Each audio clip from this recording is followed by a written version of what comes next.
রহমত নিয়ে এলো মাহে রমজান, বরকত নিয়ে এলো মাহে রমজান, রহমত নিয়ে এলো মাহে রমজান। আসসালামু আলাইকুম। ওয়ালাইকুম আসসালাম। ভাতিজা ভাই, কি অবস্থা? আলহামদুলিল্লাহ। আরে তুই মুড়ি খাচ্ছিস? কই মুড়ি খাচ্ছেন? কেবল দেখলাম তুই খাচ্ছিস, মিথ্যে কথা কবি না। রোজা আছিস? সত্যি কথা কত? হ্যাঁ, রোজাটা আছে। রোজা আছিস না? সত্যি রোজা আছে তো। তালি বাইসতে তুই রোজা আছিস, মিথ্যে কথা বলছিস না? না চাচা, সত্যি আমি রোজা নাই, আমার রোজা থাকতে ভালো লাগে না। ভালো লাগে না? না, যেই সময় তুই এই চার স্টলে বসে আড্ডা দিস সেই সময় তোর খুব ভালো লাগে না? হ্যাঁ, এটা তো ভালোই লাগে।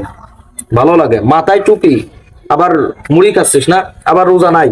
শোন, এই পৃথিবীতে কেউ সারা জীবন বেঁচে থাকতে পারে না।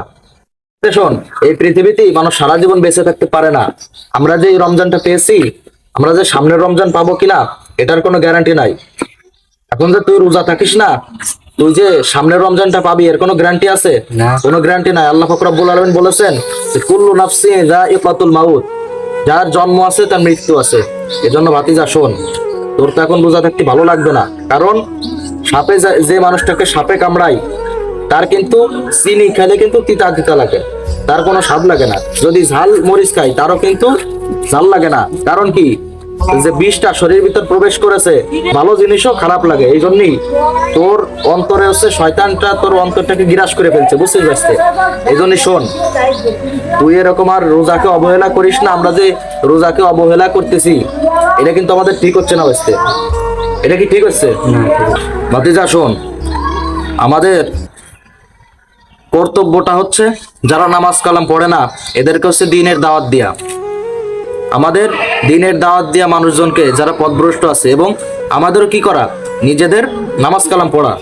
এখন শোন ভাতিজা, এই রোজা রমজানের মাস চলতেছি, তুই রোজাকে অবহেলা করিস না বুঝতে। তুই রোজা রাখবি, ঠিক আছে?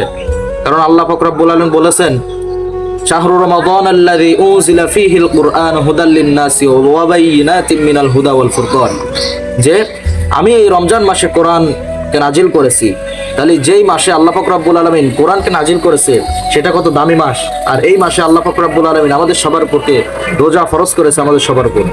তাহলে ভাসতে তুই রোজাকে অবহেলা করিস না।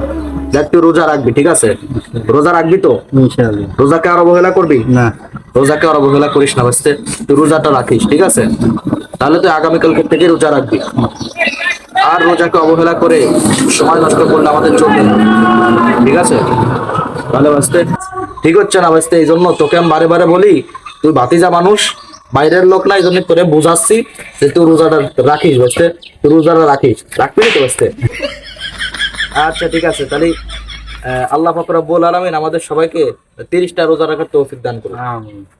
ঠিক আছে বাচ্চা, তাহলে তুই কালকে থেকে কিন্তু রোজা রাখবি। ইনশাআল্লাহ। আর তুই যেহেতু আজকেও রোজা নাই, তাহলে আমরা একসাথে ইফতারি করবো। তাহলে বাঁচতে, তাহলে চল আমরা আজকে মসজিদে ইফতারি করি। আজকে মসজিদে ইফতারি দিচ্ছে না প্রবলেম, বিশ্বাস না প্রবলেম চাচার আজকে ইফতারি দিচ্ছে। চল আজ